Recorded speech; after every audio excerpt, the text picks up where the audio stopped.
Hello and welcome to today's video. Today I am swatching I Solemnly Swear That I'm Up to No Good by Night Owl Lacquer. This is a burgundy jelly with quite a few components. It has a copper shimmer, charcoal flakes, gold to copper flakes, and gold glass flakes. This is one of my older polishes.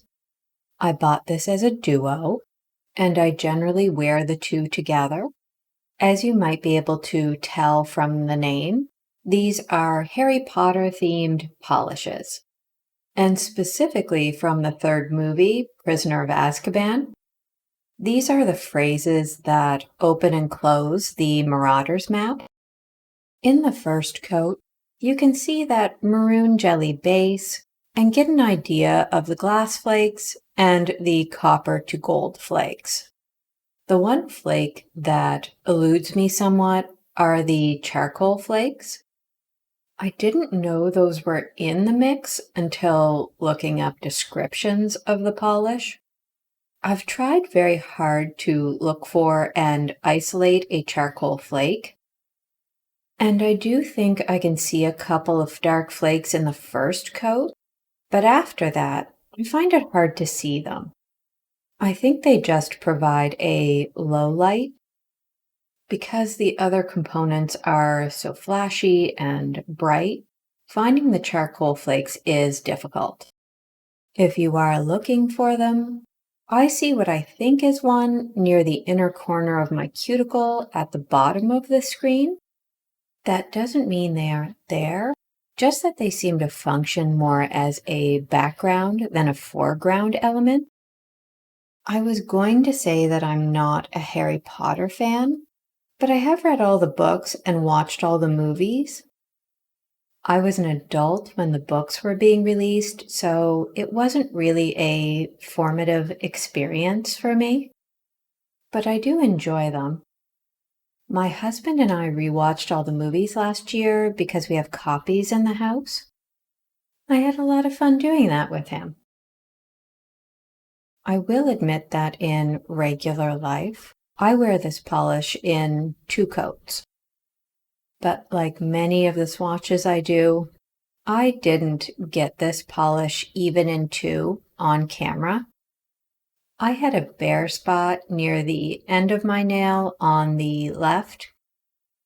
Most of the time, if I noticed a slightly thin spot, I would just redip my brush and put a little more polish on that specific spot.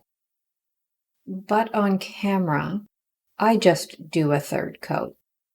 So I still consider this a polish that can be worn in two. I do like that the two polishes in this duo were created as mirror images of each other. This one is a red base with golden flakes, where the other one is a parchment colored base with red flakes. Together, they give the feel of a vintage Christmas, and I wear them together around the holiday season every year.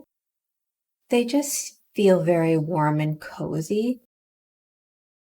As I mentioned, I'm doing a third coat just to cover that slightly low spot.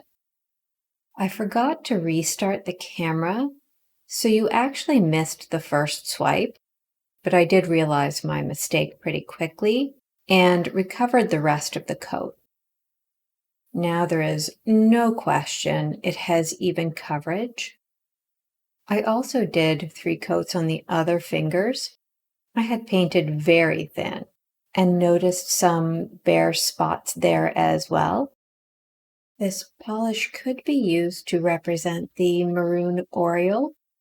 I think this could do justice for the darker male birds and would need to be accompanied by a black polish. Alternately, this could be a red-backed salamander. You would need to pair it with a deep charcoal, but I think that would look nice as well. In the sun, I almost find it hard to believe there isn't a red shimmer in this polish. You can see that fun maroon base color. I did clean up my cuticle line in this footage because I had some wisps. The color of the base had just leached into the top coat a little bit, and I just got rid of them with some acetone and a brush. I did also smudge my thumb and dent my index finger, so please ignore my patch job to try to make that less noticeable. I think you can see how the base can look a little more purple on my thumb and at the edges of my nails, thanks to the copper shimmer and glass flakes, I think. And at the other end of the spectrum, the color can look a little more cherry. The gold flakes are a nice complement, and they can sometimes look more copper. I chose another clip where I move between direct sun and indirect light. I think the indirect light on the left gives you a good idea of how chrome and shiny this can look. It makes me think I'm looking at an old tapestry, like the Lady and the Unicorn.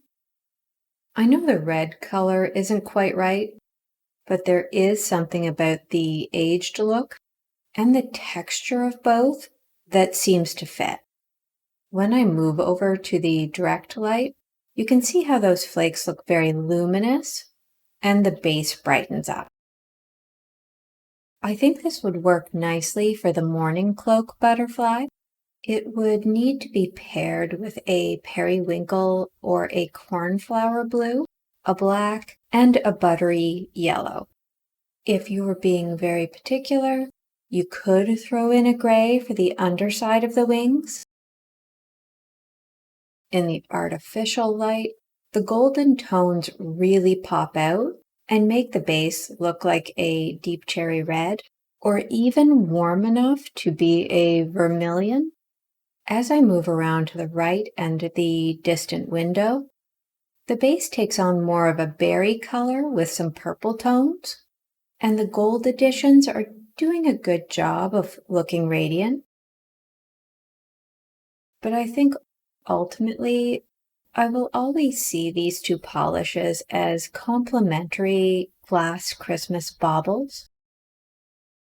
And that is all for today. Thank you for watching. Please subscribe so that I can steal a giant swan pedal boat that I will use to explore the Southern Ocean in the hope of finding a pedal boat mate for my own swan ship. Please enjoy a clip of my red squirrel grabbing a peanut while my gray squirrel looks shocked in the background.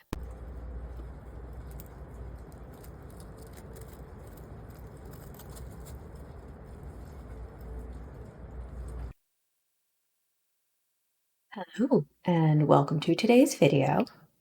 Today I'm swatching I Solemnly Swear That I'm Up to No Good by Bee's Knees Lacquer, which is totally wrong. I'm so used to saying that word. Good God. I was going to say I'm not a Harry Potter